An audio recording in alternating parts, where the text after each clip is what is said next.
বাবা মাকে ভগবানের থেকে বেশি ভালোবাসতাম, এখন বাবা মা সব নিজেদের নামে করে নিয়েছে, ওর জন্য আমাকে আর কিছু দেয় না। পুরো ভিডিওটা একবার দেখো, তোমার চোখে জল চলে আসবে। এই দাদার জীবনের লড়াইটা সম্পূর্ণ আলাদা। নামটা একটু বলো। বিশ্বজিৎ দাস। আচ্ছা, তোমার কোথা থেকে আসা হয় মানে এখানে? গোমা দিয়ে আসি। আচ্ছা, কটা থেকে কটা পর্যন্ত দোকান করো? ভোর 5টা থেকে 11টা পর্যন্ত পাবে।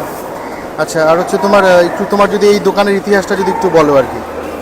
আমি আগে কাঠের কাজ করতাম, এবার বাড়ি ফ্যামিলি প্রবলেমের জন্য আমি চলে এসেছি, এসে আলাদা ব্যবসা করছি। ছোট ব্যবসা, নিজের ব্যবসা অনেক ভালো।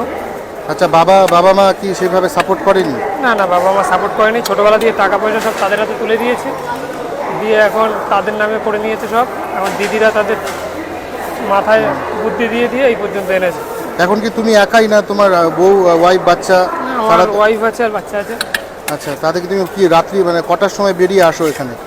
রাত 1টার সময় উঠে পরোটা তৈরি করি, হ্যাঁ। আর 2টোর সময় রাত তরকারি হয়, হ্যাঁ। 3টের সময় বাড়িতে বেরিয়ে চলে আসি। আচ্ছা, 3টা থেকে বেরিয়ে এখানে কটার সময় শুরু করো? এখানে 5টা বাজ দিয়ে 5:10 ঢুকে যায়, তখন দিয়ে শুরু হয় বেলা 11টা পর্যন্ত। প্রতিদিনই বসা হয়? প্রত্যেক দিন। আচ্ছা, ঠিক আছে দাদা। 3টে পরোটা 20 টাকা, ডিম দিয়ে 30 টাকা। আচ্ছা, এমনি ডিম দিয়ে 3টে পরোটা 30 টাকা। হ্যাঁ। আচ্ছা, বাবা মাও কি এমনটা হতে পারে? একটা গভীর প্রশ্ন নিয়ে দাদার দিকে চেয়েছিলাম, এবং সত্যি দাদাকে দেখে খুবই কষ্ট হচ্ছিল।